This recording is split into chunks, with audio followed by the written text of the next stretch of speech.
সৌম্য ধীরে ধীরে তাদের দিকে এগিয়ে এল, তার পায়ের নিচে মেঝেটা যেন একটু একটু করে কেঁপে উঠছে। রুদ্র হাত বাড়িয়ে নন্দিনীকে আড়াল করল। সৌম্য, তুই যা ইহোস, আমাদের বন্ধু ছিলি, আমাদের কষ্ট দিবি না। সৌম্য কিছু বলল না, শুধু গভীর দৃষ্টিতে তাদের দিকে তাকিয়ে থাকল। তারপর হঠাৎ সে চিৎকার করে উঠল। তার শরীর এক মুহূর্তের জন্য দুলে উঠল, আর সে যন্ত্রণায় কুঁকড়ে গেল। তার চোখ দুটো আরো গভীর কালো হয়ে গেল, যেন ভেতর থেকে কেউ ওকে কুৎসিতভাবে ছিঁড়ে ফেলছে। ও আমাকে যেতে দেবে না। সৌম্য আরেকটা বিকট চিৎকার করল। তার কণ্ঠে আতঙ্ক, তার কণ্ঠে অসহায়ত্ব।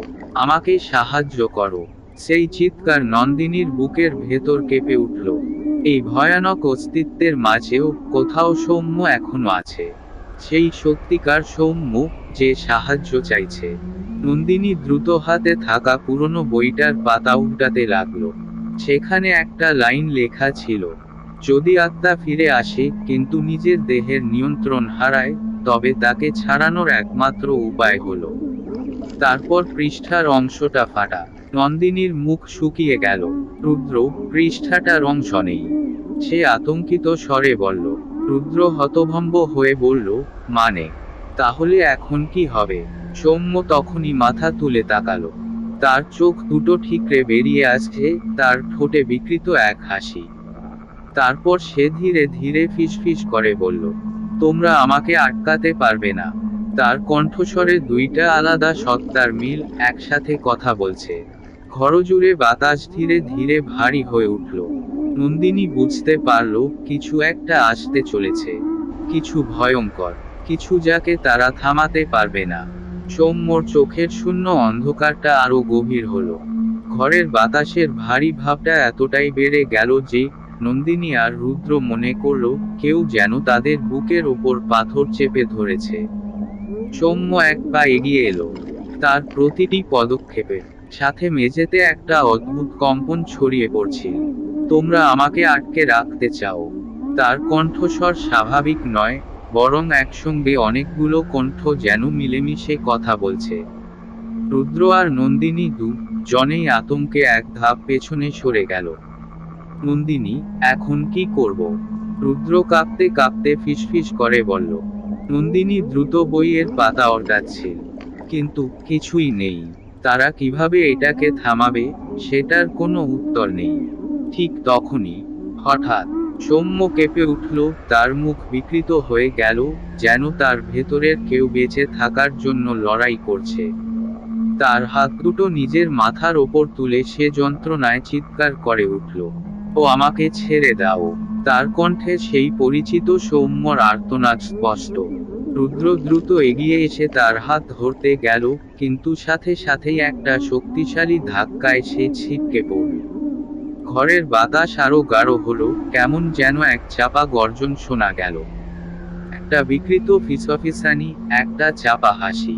ও তো আমারই, তোমরা ওকে ছিনিয়ে নিতে পারবে না।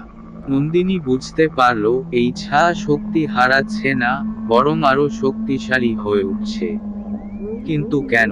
তার মাথায় একটা বিদ্যুৎ চমকের মতো মনে পড়ে গেল।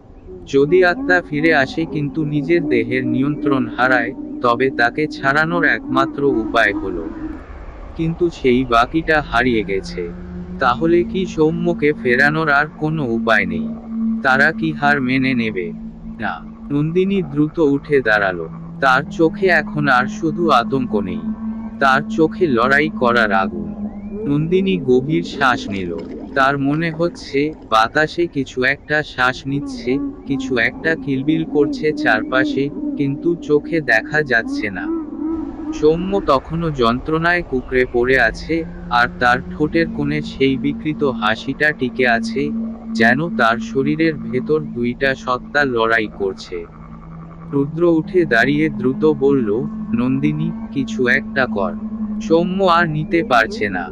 নন্দিনী বুঝতে পারছিল তাদের কাছে খুব বেশি সময় নেই। সে দ্রুত বইটার পাতা উল্টাতে লাগলো, হারিয়ে যাওয়া অংশটার আগে ও পরে কি লেখা আছে সেটা বোঝার চেষ্টা করল। হঠাৎ তার চোখ পড়ল একটা বাক্যে। কোনো আত্মা যদি ভুল করে অন্য দেহে আশ্রয় নেয়, তবে সেটাকে বের করে আনতে হবে তার নিজের স্মৃতি দিয়ে। নন্দিনী আতঙ্কিত স্বরে ফিসফিস করে বলল, স্মৃতি? তার নিজের স্মৃতি? রুদ্র হতবাক হয়ে বলল, মানে? নন্দিনী দ্রুত বলল, ওর আসল স্মৃতি যদি ওকে মনে করিয়ে দেওয়া যায়, যদি ও বুঝতে পারে যে ও এই শরীরের মালিক, তাহলে ও ফিরে আসতে পারবে। রুদ্র দ্রুত সৌম্যর কাছে এগিয়ে গিয়ে তার কাঁধ চেপে ধরল। সৌম্য, মনে কর তোর ছেলেবেলা। মনে কর আমরা কেমন করে একসঙ্গে মাঠে খেলতাম। সৌম্য ছটফট করল, তার চোখের গভীর কালো অন্ধকার একটু নড়েচড়ে উঠল। নন্দিনীও দ্রুত বলল, মনে কর আমাদের প্রথম বর্ষার দিনটা, আমরা তিনজন ভিজেছিলাম, আর তুই হাঁচি দিয়ে বসেছিলি। সৌম্যর দেহ কাঁপতে লাগলো, তার মুখের বিকৃত ভাবটা একটু নরম হলো। ন না, তার কণ্ঠের সেই অতিরিক্ত বিকৃত সুরটা যেন একটু দুর্বল হয়ে পড়ল। নন্দিনী আরো জোরে বলল, তুই আমাদের বন্ধু। তুই এই শরীরের মালিক, আর কেউ না। সৌম্য কাঁপতে কাঁপতে মাথা তুলে তাকালো। তার চোখে আবার সেই পুরনো উজ্জ্বলতা ফিরছে। কিন্তু ঠিক তখনই এক বিকট বাতাস ঘরজুড়ে বয়ে গেল। একটা বিকৃত গর্জন শোনা গেল, যেন কেউ দাঁতে দাঁত চেপে ক্রোধে কাঁপছে। ও আমার ছিল, ও আমারই থাকবে। তারপর হঠাৎ ঘরের আলো নিভে গেল। চারপাশ কালো হয়ে গেল, আর একটা ঠান্ডা অনুভূতি সবার শরীর বেয়ে নামতে লাগলো। কিন্তু তার মাঝেই নন্দিনী দৃঢ়ভাবে বলল, না, তুই তোর জায়গায় ফিরে যা। সৌম্য আমাদের কাছে ফিরে আসবে। একটা বিকট চিৎকার, একটা ঝড়ের মতো আওয়াজ। তারপর হঠাৎ সবকিছু স্তব্ধ হয়ে গেল। অন্ধকার কেটে যেতে লাগলো। সৌম্য ধপ করে মাটিতে পড়ে গেল। তার চোখ এখন আর কালো নয়। সৌম্য নিস্তেজ হয়ে পড়ে আছে মাটিতে। তার বুক ধীরে ধীরে ওঠানামা করছে, কিন্তু তার চোখ বন্ধ। রুদ্র দ্রুত তার পাশে বসে কাঁপা কাঁপা হাতে স্পর্শ করল, সৌম্য, শোন, তুই ঠিক আছিস? নন্দিনীও এগিয়ে এল, তার হাতের তালু ঠান্ডা হয়ে আছে। সৌম্য ধীরে ধীরে চোখ খুলল। তার চোখে সেই চেনা উজ্জ্বলতা ফিরেছে, কিন্তু একটা শূন্যতাও আছে, যেন সে কিছু একটা গভীরভাবে অনুভব করছে, কিন্তু বুঝতে পারছে না। সে ফিসফিস করে বলল, আমার মাথাটা ভারী লাগছে।